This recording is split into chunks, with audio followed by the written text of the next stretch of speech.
Hi there, my name's Whitney Smith. I'm the founder and CEO here at the Smith Investigation Agency, and today I'm going through some content from our blog series, Scam of the Week. And we're just trying to bring in extra education to you, the potential victim of a scam, so that you do not fall prey to these. So this one is the Scam of the Week, AI parking tickets. You know, back in the day when scammers would send messages, their grammar was off. Most of them are not from Canada. Ultimately, English might not be the first language, so their grammar might have been off, or something might have been just weirdly said that wouldn't be maybe how we would communicate something. It was pretty easy back in the day to ultimately find a scammer because you just, again, would read through it and be like, this makes no sense. So you knew it wasn't coming from a legitimate organization. But now these scammers are using things like ChatGPT and different AI platforms to create the content for these scams. So here's one. It came from a number 226-930-0754. Now, we always include the phone numbers that the scams came from in our blog series, as well as the links. We do not want you to click on that link. That is just for your education, to know and understand that that link was the one that sent. In case you want to look that up and try and find more information about it, but please do not click on that. We don't want you falling prey to anything. This was basically a long, lengthy, and that's typical to AI, response that came out. So you have to hit view all to even read the entirety of the scam.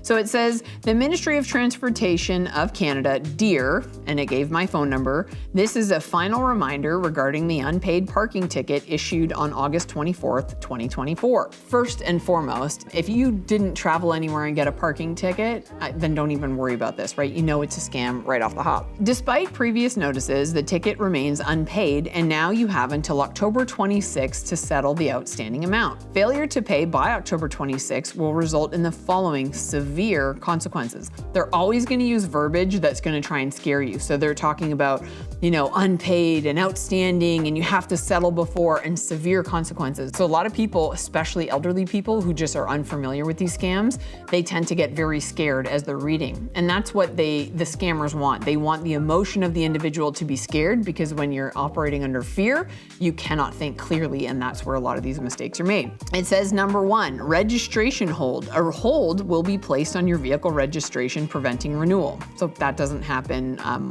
They don't do a registration hold, so that verbiage doesn't even make sense. Number two, registration hold. A hold will be placed on your vehicle registration, preventing renewal. So that also doesn't make sense because they said the same thing twice. So have until October 26th to settle the outstanding amount. So again, repeating themselves, which you wouldn't need to do. Legal proceedings will be initiated, which will lead to a court order. Again, not true. Ultimately, if you do have an actual unpaid fine, your license might get suspended, but they're not gonna, give you a court order, and they're not gonna put your registration on hold, right? So they're saying things that aren't necessarily applicable. And then it says you can make a payment via transport-unsettled-ticket.com. That's not what happens. Ultimately, just doing a quick search online, if I do payfines.ca, that is basically one of the websites to where you're gonna pay any kind of parking tickets, or paytickets.ca. If you got something correspondence from paytickets.ca, for instance, then yeah, that would make sense. The Ministry of Transportation is not gonna call you dear. It's a nice term of endearment, no pun intended, but they're not gonna call you dear. But we wanna just put this content out there so that, you potentially don't fall prey to this. Or maybe you know somebody who could fall prey to scams easy. Share this blog series with them. Share these videos with them so that you can ultimately prevent them from falling, into some kind of scam. So you can go online to that anti-fraud website and you can learn from there. You can also learn from our blog series of the different scams that are out there. Let your family members know that these scams are out there, right? Share this content with them so that they do not fall prey to these types of scams.